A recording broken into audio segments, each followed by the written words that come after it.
ज़्यादा है। कई दिनों से मौसम बड़ा खुशगवार था। हो सकता है कि मुझे महसूस हो रहा हो, आपको न हो रहा हो, लेकिन मुझे और दिनों की बनिस्बत आज कुछ ठंड का असर ज़्यादा महसूस हो रहा है। और ठंड की इस रात में आपका अब तक यहाँ जमा रहना आपके ईमान के मजबूत होने की दलील है। इस बात की तरफ आपका बैठना इशारा कर रहा है कि आप कुरान सुनना चाहते हैं, हदीस सुनना चाहते हैं, किताब व सुन्नत को सुनकर उसको आप अपनी आमली ज़िंदगी में अपनाना चाहते हैं। और हम अल्लाह से दुआ करते हैं कि लाल आलमीन जितने उलमा ने खिताब फरमाए हैं और अब मेरा भी हो रहा है, कहने वालों को और सुनने वालों को अमल की तू पूरी पूरी तौफीक अता फरमा।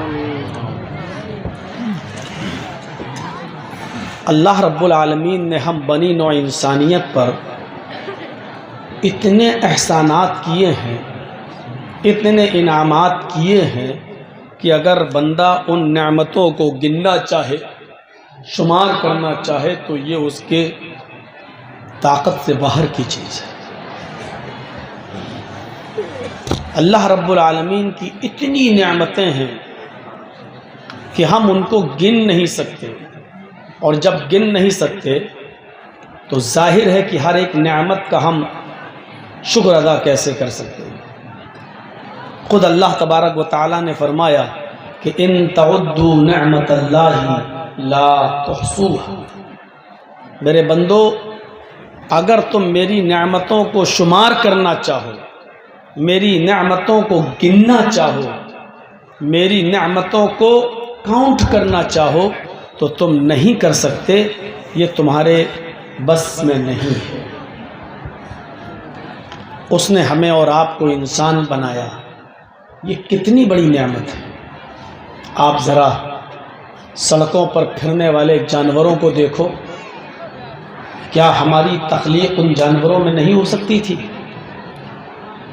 लेकिन उसने इंसान बनाया,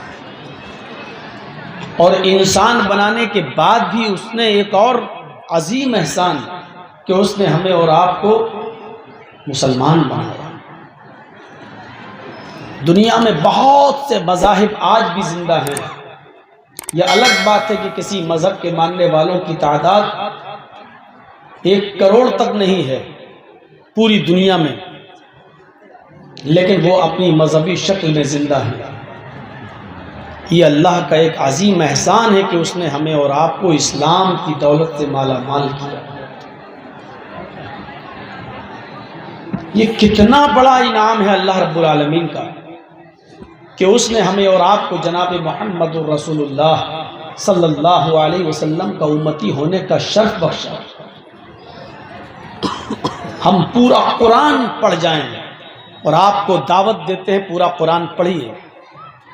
अल्लाह ने बहुत सी नेमतें उतारी हैं दुनिया में, लेकिन कभी उसने किसी नेमत के उतारने के बाद, हमें वो नेमत देने के बाद एहसान नहीं जताया। सिर्फ एक मौके पर एहसान जताया है। ये सूरज जो हमारी मौजूदा जमीन से 9 करोड़ 30 लाख मील की बुलंदी पर है, जिसकी रोशनी हमें और आपको मिलती है, जिसकी 1 करोड़ 40 लाख डिग्री सेंटीग्रेड गर्मी हमें और आपको हर वक्त मिलती है। हमारे खेतों और हमारे खलियानों में इसी सूरज की गर्मी से अनाज पकता है। इसी सूरज की गर्मी की हरारत हमारी जमीन को भी चाहिए होती है, लेकिन अल्लाह ने इतनी अजीम नेमत दी सूरज, ये नहीं कहा मेरे बंदो मैंने एहसान किया। ये चांद जो हमारी मौजूदा जमीन से 2,40,000 मील की बुलंदी पर है, जिसकी बुरूदत और ठंडक हम महसूस करते हैं, लेकिन उसने ये नहीं कहा कि मेरे बंदो मैंने चांद देकर तुम पर बहुत बड़ा एहसान किया। रात दिन सितारे सैयारे सब उसने दिए, लेकिन एहसान नहीं जताया। आसमान से मूसलाधार बारिश, वो भी एक मुतय्यना मिकदार के अंदर, एक लिमिटेड मिकदार के अंदर हमारे खेतों को पहुंचती है और उससे हमारा अनाज, हमारा गल्ला पैदा होता है। उसने ये नहीं कहा कि मेरे बंदो मैंने बारिश बरसाई तो ये बहुत बड़ा एहसान किया। आज से तकरीबन 70-80 साल पहले जब अंग्रेजों का जमाना था और कहत पड़ गया था भारत के अंदर, तो साइंटिस्ट लोगों ने, उस जमाने के साइंटिस्ट लोगों ने समंदर के, बंबई में जो समंदर है, उस समंदर के पानी की भाप बनाकर मसनूई बदलियां बनाई थी। समंदर के पानी से जो भाप उड़ती है, उस भाप से मसनूई आर्टिफिशियल बदलियां बनाई थी और उन बदलियों से सिर्फ 15 मिनट के लिए बारिश की थी, वो भी सिर्फ बॉम्बे के अंदर। गौर से सुनिए, बंबई के समंदरों से उठने वाले पानी की भाप से आर्टिफिशियल बदलियां, मसनूई बदलियां बनाई गईं और उन बदलियों से बंबई में पानी बरसाया गया। 15 मिनट सिर्फ पानी बरसाया। इस 15 मिनट के पानी के बरसाने में हिंदुस्तान की 25 साल की कमाई खत्म हो गई। पूरे हिंदुस्तान की 25 साल की, पूरे इंडिया की। पानी सिर्फ बॉम्बे में बरसाया गया, लेकिन पूरे इंडिया के 25 साल की कमाई इसमें बर्बाद हो गई।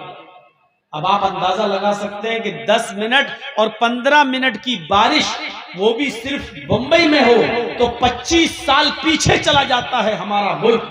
25 साल की कमाई बर्बाद हो जाती है। उस अल्लाह की रहमत का, इस अल्लाह की इस नेमत का अंदाजा लगाओ जो पूरे हिंदुस्तान ही में नहीं, पूरी दुनिया में पानी बरसाता है, बारिश देता है, पूरी दुनिया से अनाज और गल्ले को पैदा करता है।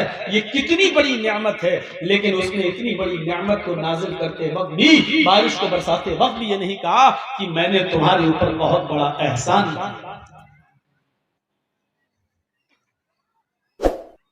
इतनी चीजों को नाजिल करने के बाद भी अल्लाह ने एहसान नहीं जताया। लेकिन जब उसने अपने नबी जनाब मोहम्मद रसूलुल्लाह को कुरान देकर इस दुनिया में भेजा और आखिरी नबी बनाकर जब इस दुनिया में भेजा, तो उसने अपने बंदों पर एहसान जताते हुए कहा, लक़द मन्नल्लाहु अलल मुमिनीन इज़ बअथ फीहिम रसूला। मोमिनो, मुसलमानों, ये अल्लाह का तुम्हारे ऊपर बहुत बड़ा एहसान है कि उसने तुम्हें जनाब मोहम्मद रसूलुल्लाह जैसा नबी दिया, तुम्हारे बीच मोहम्मद रसूलुल्लाह को आखिरी पैगंबर बनाकर भेजा। गौर कीजिए, ये इतनी सी एक आयत काफी है समझने के लिए कि उसने आसमान बनाया तो एहसान नहीं जताया, उसने जमीन बनाई तो एहसान नहीं जताया, उसने सूरज और चांद बनाया तो एहसान नहीं जताया, उसने सितारे मुअल्लक किए तो एहसान नहीं जताया, उसने रात और दिन बनाया तो एहसान नहीं जताया, उसने आसमान से मूसलाधार बारिश बरसाई तो एहसान नहीं जताया। ये सारी नेमतें हैं लेकिन एहसान नहीं जताया। तो मोहम्मद रसूलुल्लाह की आमद कितनी बड़ी नेमत है कि उसने कहा कि ये हमारा एहसान है कि हमने तुम्हें मोहम्मद रसूलुल्लाह दिए, हमने रसूलुल्लाह को तुम्हें उम्मती बनाया, तुम्हारे बीच में, तुम्हारे दरमियान हमने मोहम्मद रसूलुल्लाह को भेजा। इस बाज़ फीहिम रसूलन, हमने उनके दरमियान एक रसूल भेजा, यानी मोहम्मद रसूलुल्लाह सल्लल्लाहु अलैहि वसल्लम को जब भेजा तो एहसान जताया। अंदाजा लगा सकते हैं। दुनिया का कायदा है कि एहतियाज तरफैन से होता है। आपने ये माइक लगवाया, ये पिंडाल लगवाया, उसूल है। माइक वाले ने और पिंडाल वाले ने आपसे तय किया होगा कि हम इतना रुपया लेंगे। जाहिर है दुनिया का ये उसूल है कि एहतियाज तरफैन से होता है। हम माइक और पिंडाल के मोहताज हैं कि ये हमारे जलसे में माइक और पिंडाल लगाया जाए, तो माइक और पिंडाल वाला, ट्यूबलाइट वाले, जनरेटर वाले हमारे भी मोहताज है कि इसके बदले में हमसे रकम ले। हम इनके मोहताज है, ये हमारे मोहताज। हम डॉक्टर के मोहताज हैं कि वो हमारा इलाज करे, तो डॉक्टर हमारा भी मोहताज है कि वो हमसे उसके बदले में उसकी कीमत ले। हम धोबी के मोहताज हैं कि वो हमारे कपड़े धुले, तो धोबी हमारा भी मोहताज है कि वो हमसे बदले में पैसे ले। इस जलसे में बाहर मेला लगा है, अशियाए खुर्दोनोश की चीजें बिक रही हैं, खाने पीने की चीजें अशियाए खुर्दोनोश बेची जा रही हैं, खाने पीने की चीजें बिक रही हैं। इन चीजों के बेचने वाले हमारे मोहताज हैं कि हमसे पैसे लें, और हम इनके मोहताज हैं कि ये पैसा लें और हमें ये खाने पीने की चीजें दें। ये दुनिया का उसूल है। लेकिन यहां आकर उसूल चेंज हो जाता है, यहां आकर उसूल बदल जाता है। हम सूरज के मोहताज हैं, लेकिन सूरज हमारा जर्रा बराबर मोहताज नजर नहीं आता। हम चांद के मोहताज हैं, लेकिन चांद हमारा मोहताज नजर नहीं आता। हम आसमान से मूसलाधार होने वाली बारिश के मोहताज हैं, लेकिन बारिश हमारी जर्रा बराबर मोहताज नहीं है। दुनिया का उसूल है, आपको कोई चीज दी जाती है तो उस पर टैक्स लिया जाता है। हमारे घरों में बिजली लगी है, अगर हम रोशनी जलाते हैं, बल्ब जलाते हैं, पंखा चलाते हैं, तो हमें उसका टैक्स रीडिंग की शक्ल में, बिजली की रीडिंग की शक्ल में देना पड़ता है। हम अगर हवा लेते हैं, एयर कंडीशन चलाते हैं, तो उसका टैक्स हमें बिजली के बिल को भरने की शक्ल में देना पड़ता है। हम यहाँ उसूल देके और ज़ाब्ते देके हम जो चीज भी वसूल कर रहे हैं उसका टैक्स देना पड़ रहा है। अगर हम गवर्नमेंट से अपने खेतों में पानी लेते हैं तो वो घंटे के हिसाब से उस पर हमसे टैक्स लेती है। लेकिन यहाँ उसूलों में चेंज नजर आता है।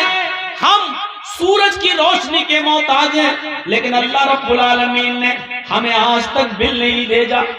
अल्लाह रब्बुल आलमीन ने आज तक हमें बिल नहीं दिया कि तुमने सूरज की इतनी रोशनी से ये काम किया, दिन के उजाले में इतना काम किया, तुम हमें इतना इतना बिल दो, इतना इतना टैक्स दो।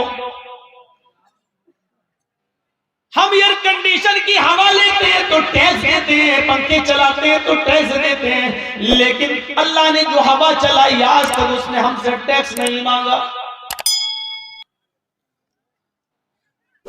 हम गवर्नमेंट को पानी का पैसा देते जो हमारे खेत में देती है घंटे के हिसाब से, लेकिन अल्लाह ने जब बारिश बरसाई तो आज तक उसने टैक्स नहीं मांगा। ओ मेरे बंदे मुझे इस पर टैक्स दे, ओ मेरे बंदे इस पर मुझे टैक्स दे, मुझे ये दे, मुझे वो दे। आज तक उसने टैक्स नहीं मांगा, मांगा तो सिर्फ इतना मांगा, ओ मेरे बंदे मेरी इन तमाम नियामतों के बदले में बस तू इतना कर दे कि वमा खलक़तुल जिन्न